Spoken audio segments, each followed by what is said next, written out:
میرے حبیب احسان مانیے ہم نے تمہیں سورج عطا کر دیا، تمہارے لیے سورج مسخر کر دیا۔ میرے حبیب احسان مانیے ہم نے تمہیں، بلکہ جو قرآن کی بھی آیت اگر دیکھیں گے تو قرآن کے بارے میں خود قرآن کہے گا آتیناہم الکتابہ، ہم نے قرآن عطا کیا ہے، عطا نہیں کیا۔ قرآن کے بارے میں بھی اللہ نے کہا آتیناہم الکتابہ، الف سے، ہم نے عطا کیا ہے، عطا نہیں کیا۔ تو اب جو رسول کے لیے اللہ نے ساری کائنات بنا دی، لیکن اللہ نے اپنے رسول کے صدقے میں کائنات بنانے کے بعد بھی کبھی یہ نہیں کہا، جتایا نہیں کہ میرے حبیب احسان مانیے ہم نے تمہیں مدثر بنا دیا، میرے حبیب احسان مانیے ہم نے تمہیں مزمل بنا دیا، میرے حبیب احسان مانیے ہم نے تمہیں طٰہٰ بنا دیا، میرے حبیب احسان مانیے ہم نے تمہیں یاسین بنا دیا۔ کیوں اللہ نے جتایا نہیں؟ اس لیے کہ یہ ساری چیزیں اللہ نے عطا کیا تھا، عطا نہیں کیا تھا۔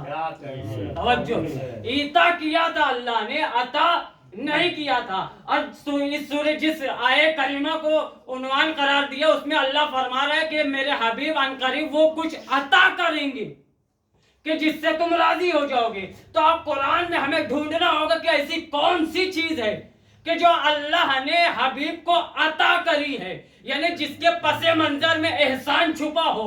اب جب ہم نے ڈھونڈنا شروع کیا تو پھر اس عطا کا پتہ ہمیں سورہ کوثر میں ملا، اس عطا کا پتہ ہمیں ملا سورہ کوثر میں۔ اللہ نے کہا انا اعطیناک الکوثر، اے حبیب ہم نے تمہیں کوثر عطا کیا۔ اب جملہ یہ مت کریے، اب میں جملہ احسان کے ضمن میں کر رہا ہوں۔ اللہ نے کہا انا اعطیناک الکوثر، اے میرے حبیب احسان مانیے ہم نے تمہیں فاطمہ عطا کی ہے۔ صلوات پڑھے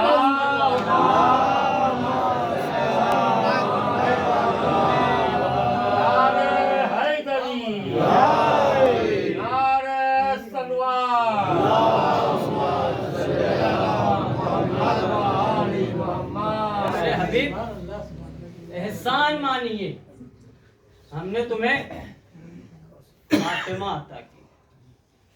جو رسول قرآن لینے بھی نہیں گیا،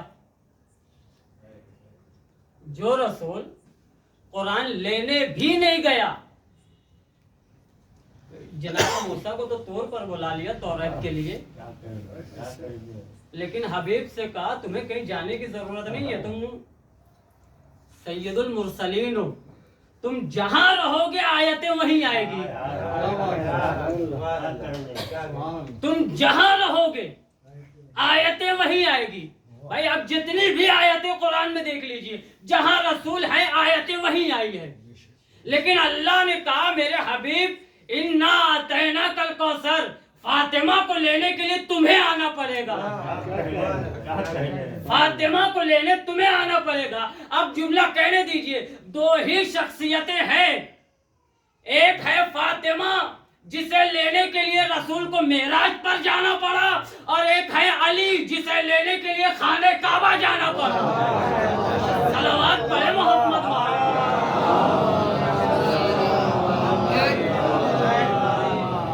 ایک ہے علی اور ایک ہے فاطمہ۔ اللہ نے کہا اے میرے حبیب احسان مانیے ہم نے تمہیں فاطمہ عطا کی۔ اس کا مطلب عطا ہوتا ہے تحفہ، اسی لیے میں نے تمہید بنائی تھی، عطا کا مطلب ہوتا ہے تحفہ۔ تحفہ دینے والا کبھی بھی جسے تحفہ دے گا سب سے پہلے دینے سے پہلے اپنا معیار دیکھے گا، اپنا معیار دیکھے گا، اور پھر اس کے بعد جسے تحفہ دینا ہے اس کا معیار دیکھے گا۔ دونوں کا معیار دیکھنے کے بعد اس معیار کا تحفہ دے گا۔ دونوں کا معیار جب دیکھ لے گا تو اس معیار کا تحفہ دے گا۔ اللہ نے اپنا معیار دیکھا کہ رب العالمین تحفہ جسے دے رہا ہے رحمت للعالمین، اب جب اس نے دیکھا اللہ نے کہ میں رب العالمین تحفہ جسے دے رہا ہوں وہ رحمت للعالمین، تو پھر معیار کے برابر تحفہ ہونا چاہیے. اس نے دیکھا رب العالمین ہے، تحفہ جسے دے رہا ہے وہ رحمت للعالمین ہے، تو اللہ نے تحفہ بنا عطا کر دیا سیدہ نساء العالمین.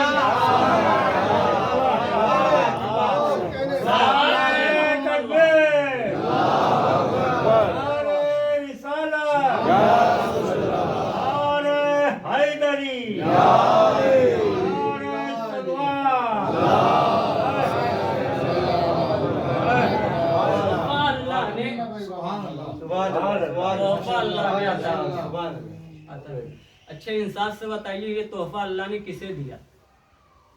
سوال. نبی کو دیا تو یہ تحفہ نبی کے لیے تھا.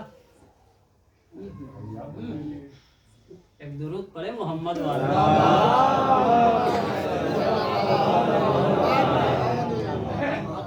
یہ تحفہ کس کے لیے تھا؟ یہ تحفہ اگر جاننا ہے تو خود شہزادی کونین کی زیارت کا اگر آپ مطالعہ کریں گے تو آپ کو پتہ چلے گا. زیارت میں ایک فقرہ ہے وَالتُّحْفَةِ خَصَّصْتَ بِهَا وَصِيِّهِ. وَالتُّحْفَةِ بِهَا خَصَّصْتَ بِهَا وَصِيِّهِ. اللہ نے اپنے حبیب کے ذریعے اپنے وصی کے لیے فاطمہ کا تحفہ عطا کیا. اللہ نے اس کا مطلب ذریعہ بنایا ہے پیغمبر کو، مگر تحفہ دے رہا تھا کسے؟ علی کو. اس کا مطلب یہ ہے کہ اللہ نے فاطمہ تحفے میں دیا ہے علی کو، تو اب فاطمہ کو بھی تو کچھ دے گا تحفہ. یہ تحفہ تو علی کو ملا، فاطمہ کو بھی تو کوئی تحفہ ملنا چاہیے. فاطمہ کو لینے رسول گئے معراج پر. اب جب فاطمہ کو تحفہ دینے کی باری آئی تب بھی بلا لیا معراج پر. غور فرمائیے گا، ایک معراج نہیں ہوئی رسول کی، تب بھی بلایا معراج پر. رسول چلے معراج. دیکھیے کیا گھرانہ ہے شہزادی کا کہ جب فاطمہ تحفے میں ملتی ہے تب بھی رسول کو معراج پہ جانا پڑتا ہے، اور جب فاطمہ کو تحفہ ملتا ہے تب بھی معراج پر جانا پڑتا ہے. خدا کی قسم ہمارا تو یہ معراج والے ہی گھرانے سے ہی تعلق ہے. اب آپ انصاف سے بتائیے جناب سیدہ کی مجلس خود اپنے آپ میں ایک معراج ہے. تشریح کروں تو میں بالکل اسی طرح کہہ سکتا ہوں آپ کا ذکر سیدہ سننا کانوں کی معراج ہے. ذکر سیدہ سننا آپ کے کانوں کی معراج ہے. ہمارا ذکر سیدہ کرنا ہماری خطابت کی معراج ہے. آپ کے ذکر سیدہ میں آپ کا ہاتھوں کا اٹھانا آپ کے ہاتھ کی معراج ہے. آپ کے ہاتھ کی معراج ہے. رسول چلے، جا کر رسول نے معراج پر دیکھا نورانی ناقوں کی قطار. توجہ دیجیے گا، اس کا حوالہ میں اگر آپ مانگے دے دوں گا میں. تفسیر انوار نجف. رسول چلے دیکھا ناقوں کی قطار جس کی نہ ابتدا دکھ رہی ہے نہ انتہا نظر آ رہی ہے. جس کی نہ ابتدا دکھ رہی ہے نہ انتہا نظر آ رہی ہے. ناقے نورانی چل ہی رہے ہیں. تفسیر بیان کرتی ہے کہ ایک حصہ مشرق میں تھا، دوسرا حصہ مغرب میں تھا. رسول پہنچے، جبرائیل سے کہا کہ یہ کیسی قطاریں؟ جبرائیل نے کہا اے اللہ کے نبی ہمیں نہیں پتا. بالکل آسان لفظوں میں. اور اسی واقعے کو پورا میر انیس نے جو ہے قلم بند بھی کیا ہے نظم کی شکل میں. اللہ کے نبی ہمیں نہیں پتا کیا ہے. نبی نے کہا بٹھایا جائے ناکوں کو. جب ناکوں کو بٹھایا گیا، توجہ دیجیے گا بالکل، ناکوں کو جب بٹھایا گیا